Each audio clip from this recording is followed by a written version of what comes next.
I thought maybe I was late to the game because I was in all these rooms where everyone was talking carbon. But for the most part, it's still a very emerging industry. And we spend a lot of time teaching and selling at the same time.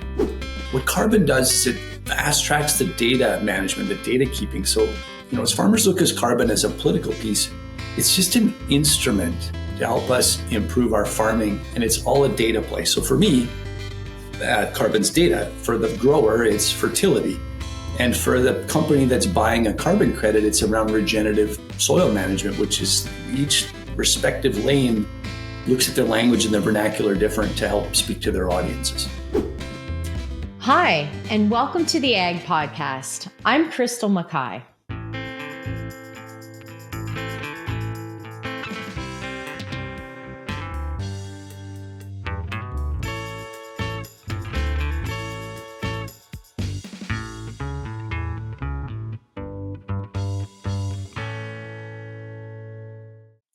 Carbon. It's kind of like pineapple on pizza. It can be a divider that really evokes an emotional response. So why is this increased carbon in the atmosphere and extreme weather events so hard for us to get our head around? Honestly, I know my confusion on the issue comes from my lack of understanding. And add to it things like carbon markets and people buying and selling carbon credits, some of them generated by farmers. Even though I live and breathe agriculture, I just don't know enough about it. Which brings us to our topic and our guest today. I am so thrilled to introduce Marty Seymour. As we like to say, he has a rich pedigree in agriculture, in animal health, agribition, FCC, and most recently in his role as CEO of Carbon RX. Welcome, Marty. Great to see you, Crystal. Yeah. It's nice to kind of be back in the same room with some of my old ag friends. Absolutely. And old, you mean like lovingly, not yes, age. Yes, Absolutely. This is true. Long time. Long time, exactly. So tell us a bit about what you're up to and your new role and how you got interested in this carbon market business. Yeah, sure. And for those of you that haven't met me, I'm in Regina. So I'm a Western Canadian guy. And of course, you can imagine I'm a farm kid by DNA and background. And about 5 years ago, I started to hear this conversation on carbon. And when I was working for Farm Credit at the time, traveling Canada in an industry role, and so it was very strategic and kind of hearing themes and emerging topics. And I say what struck me at the time was the amount of farmers out there saying, "Hey, I'm carbon curious. I don't know what this is." But I think there's money to be made here. And then I was at the same time spending time with food companies that said, I have to buy offsets to manage my I'll say pollution in its simplest terms. And what I saw was there was a business emerging as far as there was a buyer out there and big Canadian brands wanted to buy a carbon credit, but they were going to Africa and they were going to Brazil to buy these credits. And I said, well, I know farmers, we should figure out a way to do this. So my phone rang one day with an opportunity to lead this company, Carbon RX, we're really focused on trying to help farmers and First Nations groups actually as our core business to try to participate in the carbon market in a way that's consistent with what they really care about, which is managing the land. And so the emergence of the carbon markets, I think is, maybe I'm in it, so I'm a little biased, Crystal, but it's this emerging economy that I think the industry's is not participating in and can. There's just been no vehicle. And so we're trying to make that easier. I like to say we are farmers, so we speak farmer. And so a big part of what I didn't appreciate was where the carbon markets are at. I thought maybe I was late to the game because I was in all these rooms where everyone was talking carbon. But for the most part, it's still a very emerging industry. Mm-hmm. And we spend a lot of time teaching and selling at the same time. Oh, I can imagine. It seems to be a really political issue. Why do you think that is? Something so important can be so divisive. Oh, man, I run into this a ton. And if you just look at political divide in this country even, and I live in Western Canada, and I felt, and I've had some good coaching from people that said, we didn't like the messenger on this topic of carbon, so we didn't listen to the message. And so people see it as a partisan issue because there's taxes applied to it. I kind of take the politics out of it, regardless of where you sit. We could talk maybe in deeper about the two types of carbon markets, but the voluntary carbon market is the real driver and the opportunity for agriculture. So what the voluntary market is two parties volunteer to participate. The government doesn't tell me to. So if a buyer wants to buy the carbon credit, it's at their choice. If the seller wants to sell a carbon credit, it's at their choice. So I call it kind of the Kijiji of carbon. You've got a buyer and a seller, and they want to do a trade. They set the conditions of the trade.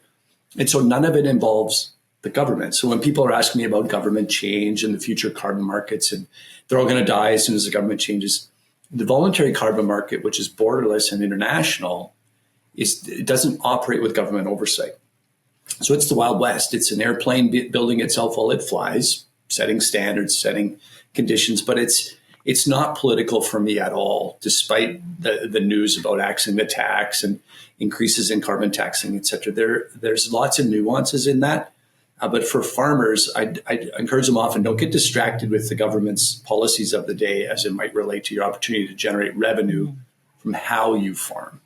Okay, that makes a lot of sense. So we have created a video primer that helps explain what carbon farming is. We get a lot of people are like me that don't think about it every day. So please check it out on YouTube, and for our listeners and viewers to like and subscribe to the Ag Podcast while you're at it. But for those of us who haven't seen the primer yet, the first thing is for farmers to keep the carbon in their soil, if I'm correct. So tell us, like, what does that look like? The first step. We'll kind of walk people through the steps. So if the first step is to keep carbon in the soil, what does that mean? Yeah, that, Crystal, that sort of theme would date back 20 years. This principle hasn't changed since 97 when they signed the first real commitments in Kyoto to do this. People will know the term Kyoto Accord, and then it became Paris Accord in 2016. But in agriculture, was premised after minimal till or zero till and cover crops. And a lot of your listeners will be very familiar with those terms in agriculture and how they apply. Where I live in Western Canada, where we've been zero tilling for 20 years, the principle was to build organic matter. When I think agriculture, it's the vernacular of carbon that gets confusing. Carbon is effectively a measure of fertility. It's a measure of the amount of organic matter in the soil. And every farmer knows the more rich and PT or organic matter rich a soil is, the more fertile it becomes. So what carbon really is a way to measure that and quantify it. So zero till, if you did this like we did on our farm as a kid, where we were summer following in these dry climates out west, we were effectively watching our carbon blow away in the dust storms. And this isn't a 1930s thing. I remember this as a kid. I still could show you fence lines that are full of dirt, which is where the organic matter ended up. So what we started doing in the West was not tilling the soil. It preserved moisture, but it also helped accrue or add more carbon to the soil. Southern Ontario, where you have pretty rich, high organic matter soils already, I believe the market there is just starting to experiment with zero till and seeing the upsides of that. But what you're really doing is conserving the soil fertility by trying not to till the soil. Okay. And it's noisy for farmers too, because agronomically, sometimes I need to till the soil for water infiltration or prevent compaction. And it's the biggest learning I've had is not all farms can participate at the same rate or the same level. But zero till and cover crop would be the foundational management changes that could allow you to start to participate in the carbon market. Okay. So how do you measure it? Like, who does that? Yeah, the way we've gone at it is rather conventional approach. Is it's measured through a soil test. So your local, seed provider, agronomist, they've got access to soil testing technology. So imagine probe comes out on your land. We've created a map with a little pin, just like your GPS pin. We drop it and say, go and test the soil there. Soil depth is a big thing. So in a lot of markets, people would test the soil to 6 inches. To do carbon accounting, or for me to do my part of creating the carbon credit, we like to go 24 inches. So it's deeper, it costs a little bit more money. But what we're really trying to do is measure the amount of organic matter to a certain depth and look for the change in that over time. And so if you're farming in a regenerative manner, which is effectively sustainability, it's different words people use, you should be adding more root mass, ultimately converting it to organic matter and growing a more robust, healthier crop, hopefully with less fertilizers and inputs. And so the thing collectively as a farmer is really around regenerative thinking and or just in a holistic approach, say, how do I minimize my inputs, which every farmer's been trying to do since the dawn of time? And how can I do management practices that actually making my soil healthier than I found it? And I mean, that's an age old principle, right? We want to leave the land in better shape for the next generation. I have a buddy I went to university with. We went on a crop tour, which is a famous tour that Aggie students at Guelph still do to this day. And his nickname to this day is still Groundhog, because every farm we visited, he asked them how deep their topsoil was, which we thought was crazy, 30 years ago. But now he's in vogue. Like he's on point with that question. Where it takes farmers is, maybe that Aggie tour that you did back in the day, people weren't thinking about measuring soil fertility. No, and, only maybe your colleagues that come out of Soil Science 101 were like, man, we got to get after this soil horizon levels, et cetera. We've just advanced that, as an industry to say, I'm going to be precise on my application of sulfur and boron and all these nutrients to the soil. What carbon does is it fast tracks the data management, the data keeping. So, as farmers look at carbon as a political piece, it's just an instrument to help us improve our farming, and it's all a data play. So for me, carbon's data. For the grower, it's fertility. Right. And for the company that's buying a carbon credit, it's around regenerative soil management, which is each respective lane looks at their language and their vernacular different to help speak to their audiences. Right, of course, and their priorities, right? So who verifies the data? So you do your soil sample, you get your results. Who looks at it? How do you know it's verified? Yeah, that's a really wise question. There's maybe the process, you will answer the question. So firstly, our company comes out and we work with you on what data do you have? What data do we need? We need history on fertilizer use, where the land is, needs to be mapped, et cetera. So we gather this data, fuel use, a whole bunch of metrics. And then we compile it and add and subtract numbers to figure out how much carbon was actually captured or not released. We send that project to what's called the registry. These are the voluntary registries. We estimate well over 40 around the world. They each have a standard. It's and it's a recipe. They call it a protocol, but it's what steps must you follow, which math must you do in order to qualify for their endorsement. Effectively, they're the regulator that says, Marty, your math was good and worked, and we will issue a carbon credit, which is just a serial number. I mean, the whole thing is you can't see, feel, or touch it, so they issue serial numbers, which allow the grower to trade those around to whoever wants to buy them. There's one step in the middle that keeps the integrity in the system, and that's what's called a validator. And they're kind of like auditors in accounting. And so anybody that's seen a large corporation, they do their own accounting, but before they can actually report their profits and losses, they need a third-party person to read that to validate the work. So carbon works the same way. I gather the data, make sense of it. The registry says, I think your data fits within our particular standard or quality. And then we'll send this off to a third party to check my math and make sure there's integrity. And that's a really important thing for the industry, because greenwashing is a term that's kind of emerged around, hey, did Marty fudge a number? Did a farmer misrepresent a field? And so this third party piece adds the assurance for the buyers. Okay. So then how do you take the credit? You got the credit now. How do you take that to the market? Like, how does that work?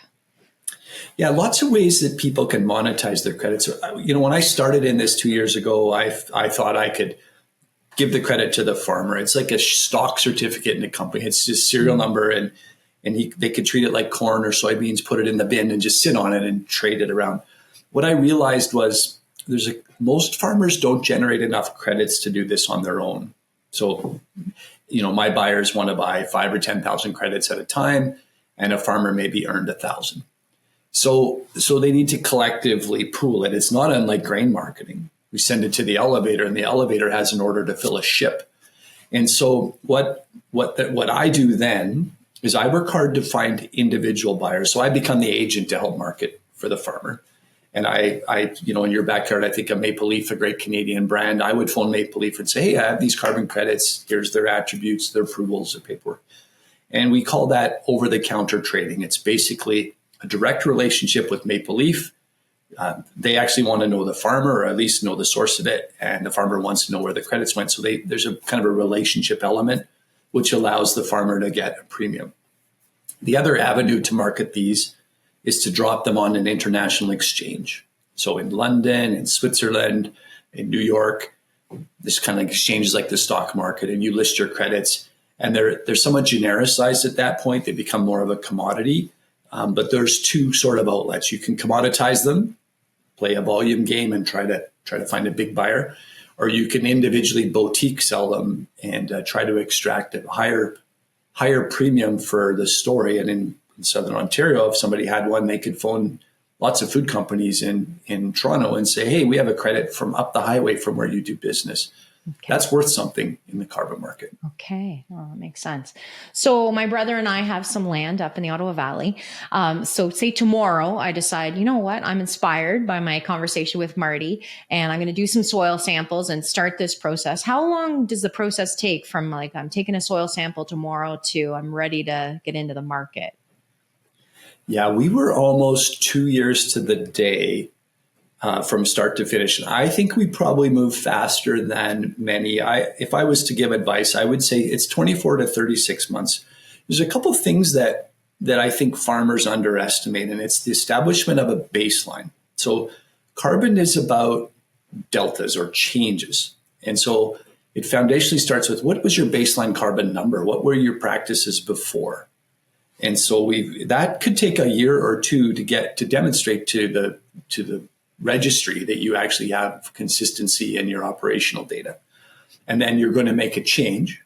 Maybe the change is the introduction of a cover crop or a zero-till. Then you need to execute the change and demonstrate that through the data measurement. And so that process can take a while.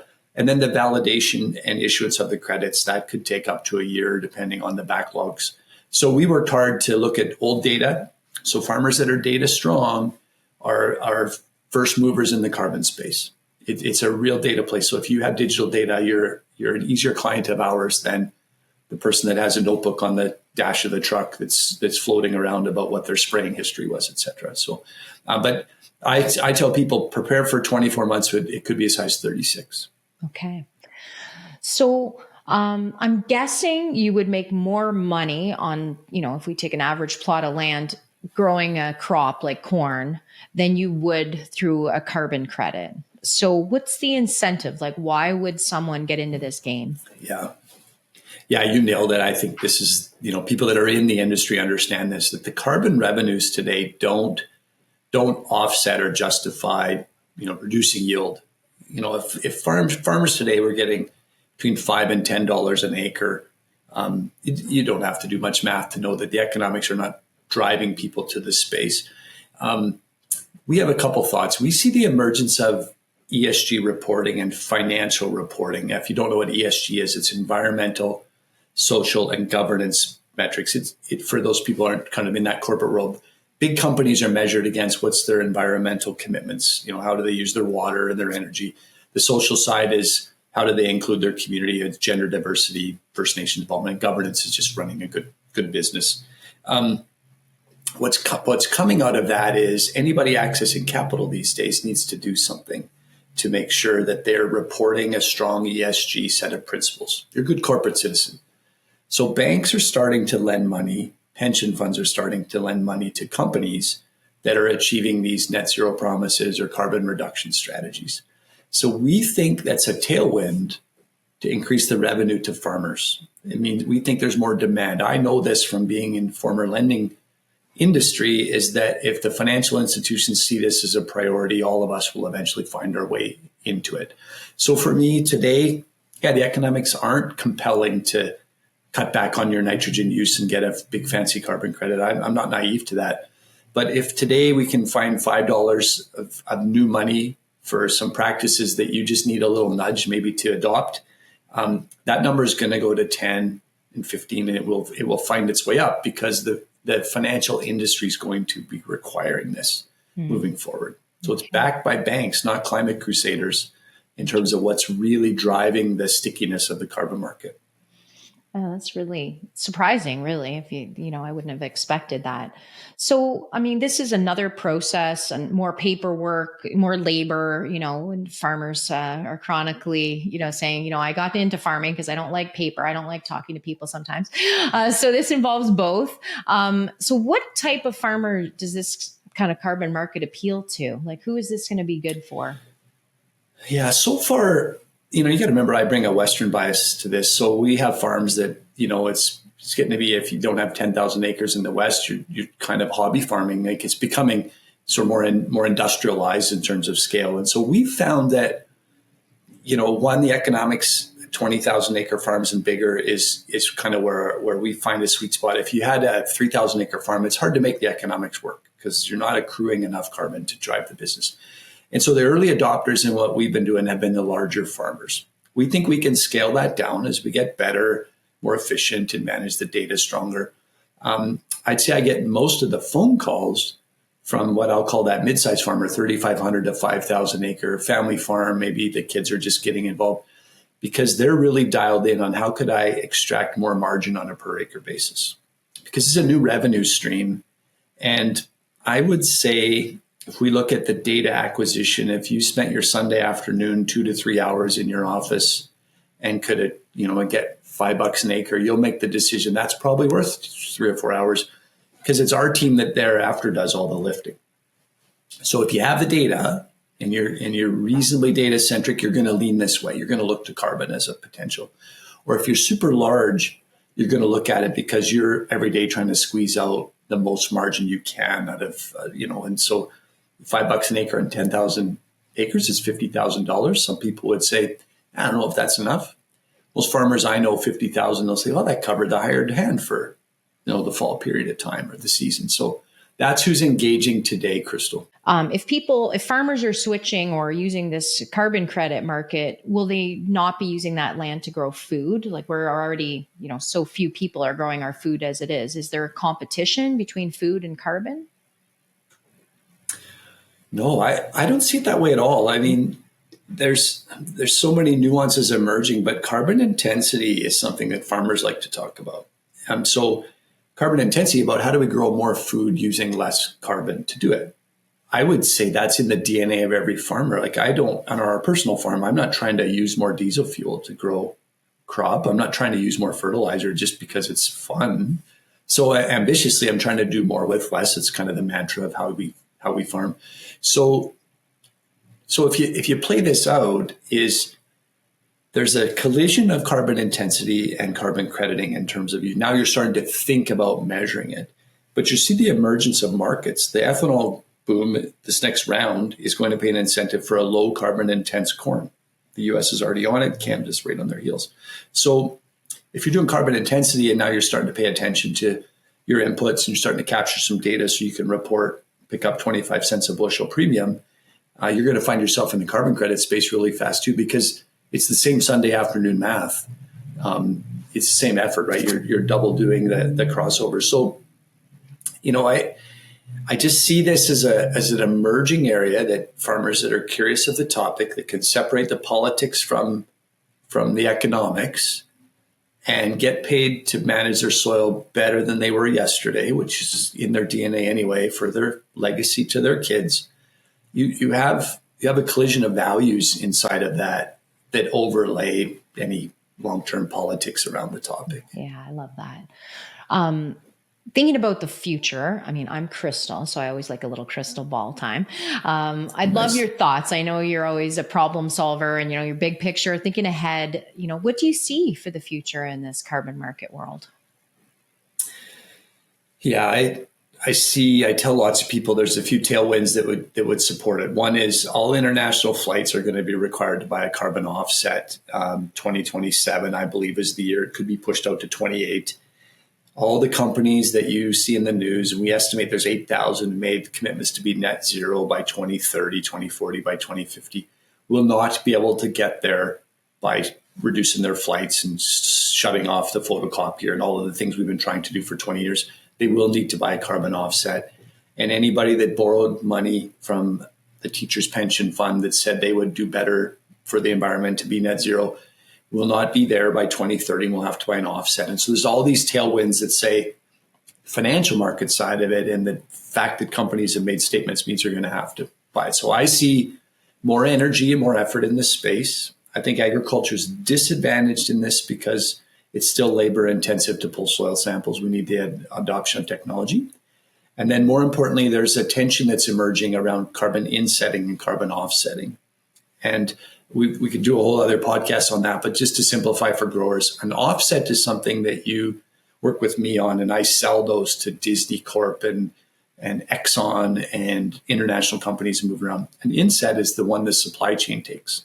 So if you're growing corn and selling it to Bimbo or Nestle or PepsiCo, they're going to be asking for your carbon accounting and reporting.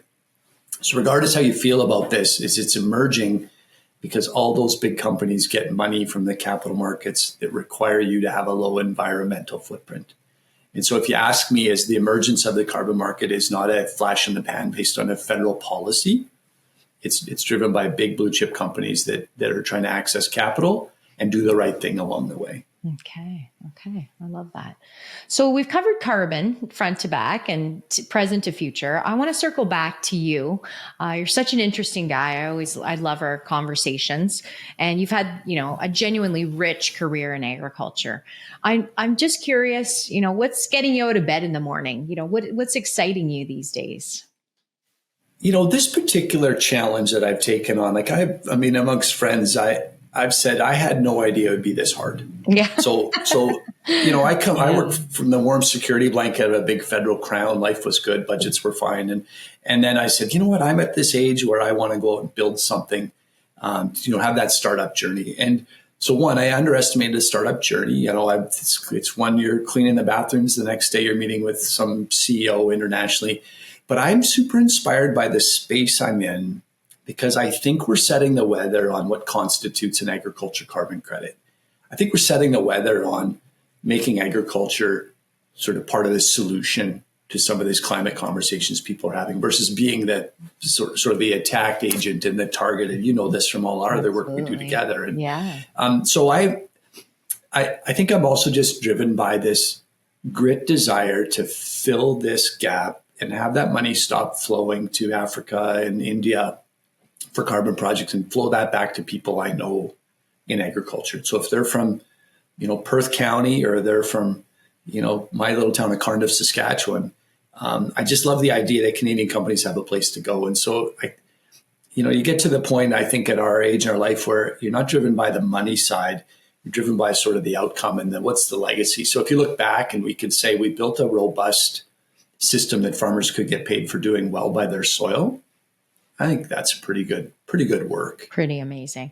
I actually have an ongoing bet with a good friend who's a farmer that the day he gets his first check from carbon, we're going out for dinner, and we don't know if it's going to be a happy meal or a very, surf and turf, but yeah. So stay tuned. I'll keep you posted on that one. There was a generation of carbon that went through the West in 05, 06, 07. And I have a little bit of connection back through some of the people I work with on that. And I keep expecting to get blasted, like, oh, that was terrible. It was a bad deal. Most of them say, we got some money out of it, and maybe it took the family on a little holiday or something. But they were genuinely surprised because they expected very little. They expected a happy meal and ended up at the keg. Yeah, nice. In this generation, this version of carbon we're in today might get us to the keg, but I'm hoping that it might get us maybe to the canoe club at the top of the towers in downtown Toronto, right? That's the aspiration. Yeah, I love it. All right. Final question. This podcast has some magical powers. I'm going to give you the ability to give some free advice to every Canadian farmer about this carbon market. What do you want to share with them? Stay curious. Stay curious. I think it's presenting some opportunities in the sector. It's the first time in my life in agriculture, in my 40 some years or 39 years, I like to say, where there might be a new revenue stream here to be captured. And the best thing you can do is stay curious. And then foundation, if you want to participate, start to relook at your data capture. If you could do anything that's not costing you anything to be prepared, data. Carbon's a data play. I love it. And curious is a great state of mind. It's not defensive or emotional, right? It's just a great continuous improvement model, which is the way farming has evolved from day one, right? From the sharp stick in the soil and dropping a seed in, we've come a long way, right? Yeah, amazing. Well, Marty, thank you so much for sharing your insights on this topic with us. I know you think about it 24/7, but you just have an incredible gift of being able to share it in plain language for people like me to just really get it and help advance our understanding. I really appreciate that. And the great work you're doing on sharing agriculture story in new ways with your new adventure. So we just wish you the best of luck, and we appreciate you. Thank you so much. Yeah, thanks for the opportunity.